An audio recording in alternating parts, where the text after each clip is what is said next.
yung nararanasan natin na totoo, yun ang gagawin natin. Laki. Laki niya, di ba? Laki ng truck na yan, sasalubungin ako. So, mas maganda pala pag habang nagda-drive kasi naiisip ko yung reality ng lady driver. Kapag lady driver ka, ayun, kitang-kita mo yung realidad ng mundo. Dapat mapagbigay, hindi sila laging pinauuna. So, lagi ko po sinasabi, hindi pa huli sa atin na mag-YouTube. Okay pa rin po sa atin yan, gawin natin. Wag lang tayong masyadong choosy, syempre, no? Ganyan din ako dati. Hindi ako makagawa kasi ang dami kong requirement, napakaganda dapat ng camera, meron akong mga editing, mga music background, everything. Ngayon na-realize natin, hindi naman laging ganon ang hinahanap sa atin ng mga viewers.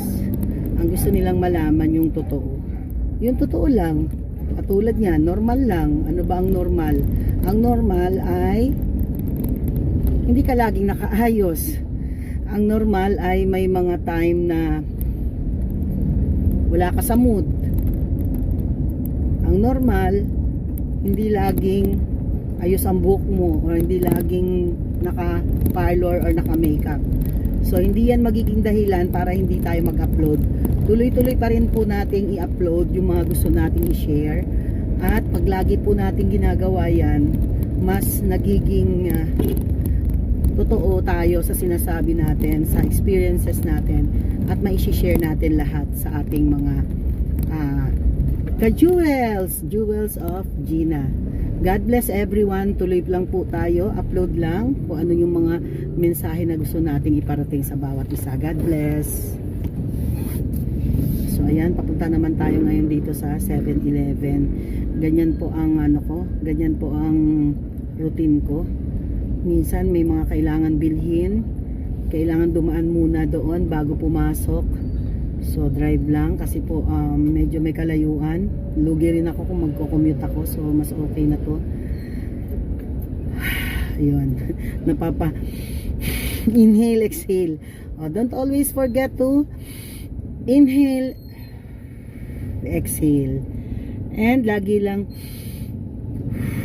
positive vibes.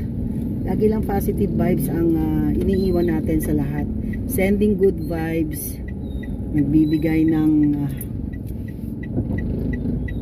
inspirasyon sa bawat isa. Natututo tayong magbigay. Diba pag driver ka, nagiging mapagbigay ka eh. Yan. Kasi mga iba, wala. Talagang isiksik yung katawan. Oh, diba? Siksik nila na isiksik yung katawan nila.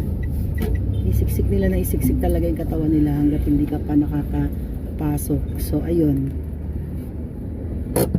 Hanggang dito na lang uli. So, bababa tayo dito. Need natin bumili ng kailangan sa bahay. Ganun talaga pag working mom ka. Hindi lang yun iniisip mo yung klase mo, kundi pati yung kailangan mo sa bahay. Okay, so ipark lang muna natin dito to. Diyan ka lang. Hello sa mga